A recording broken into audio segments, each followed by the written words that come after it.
right, I did a little trading in my Apex account, but still a little fearful about it.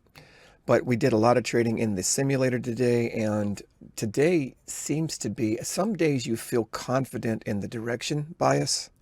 I don't know what it is. I mean, I think you got a better read on the market. So today we think the market's going to go down. All the reports, all the sentiment, all the talk, just the spirit in the air, it just feels like down. So I'm going to really take advantage of that. That's why I took the trade on the Apex account, because I feel like I could afford to try it out, and it worked. But I got to get over that fear of trading it. It's just basically an evaluation account. But anyway, the point is here's the day. Here's the day. I don't expect this day, on today's news and everything that's feeling in the air, what everybody's saying and all the talk and all the sentiment, that this is going to spike up and go above the high of the day and back up into the close of yesterday. Anything can happen, but we're short, and we've been short all morning, even before the bell opened, and especially after the 8:30 news came out. Okay. And we are up about, let's see here, $274 in the simulator, and I really like to push $1,000 today. I don't know if that's a good thing to do, like have a goal like that. It might mess you up. In fact, it could in many cases. I'm sure that it could. I really want to make a note in this video to pay attention to something, because it really spiked hard, and it got a little scary at first. I think I got up to a max of 6 micro contracts and down about 600.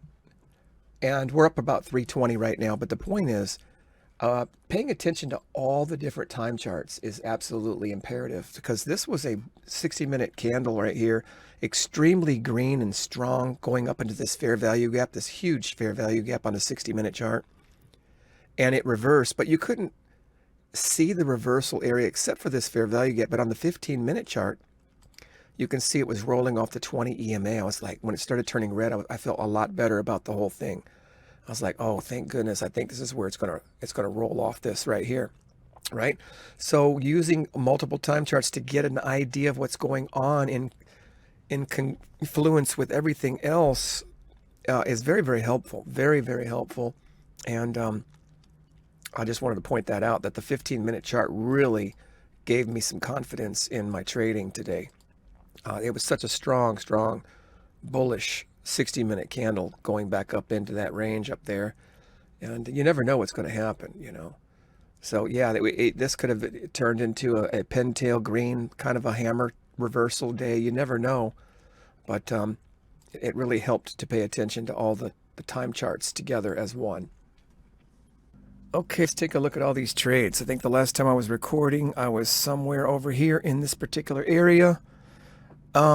We ended up closing everything, and then I just kept scalping. Short here. Every time it popped up, I'd short. And right now we're at a high point short right here. I had my order waiting at the top of this pivot, and it went up and triggered me in, and I'm in no hurry to add to it or sell it yet. So let's take a look at the day chart here. You never know when things start going up how they might turn out. This right now is looking like a bullish pintail, even though it's gapped down, and it could go green and kick up and keep going. We have no idea. So I got to count my points, see how high up I want to wait to add to my 1 micro, and getting 2 or 3 micros, bringing up my average price, and then letting it roll back down into profitability. That's what I've been doing. That's the plan. Let's see how that works out for the final trade. Technically, if we look at everything, we have a bullish feel to it now. On the 10,000 tick chart, well, it's not above the 200 yet, which is great. The 200 is coming down, but price is above the 20 and the 50. Price is above the 20, 50, and 200 on the 5,000 tick. And price is above all moving averages with strong momentum on the 2,000 tick. The one thing that's keeping me somewhat comfortable is the hourly chart is still very bearish. This thing is still underneath all 3 moving averages, which is still a strong sell signal. So even if it continues to go up, I think we'll be able to scalp out of it for a profit if we add at the right times. I think the next place I would like to try to add is if it comes over the top of this pivot here, up into the 50 EMA, maybe up into the moving averages, maybe even go over the moving averages a little bit to get to the top of this pivot here, and then add to my position and then let it bounce back down. That's my plan. We'll see if that works. I went ahead and got out of it. It's consolidating and taking its time, and I do not like to get caught in a trade with only a little bit of time left in the afternoon. If I can avoid trade in the afternoon, I will.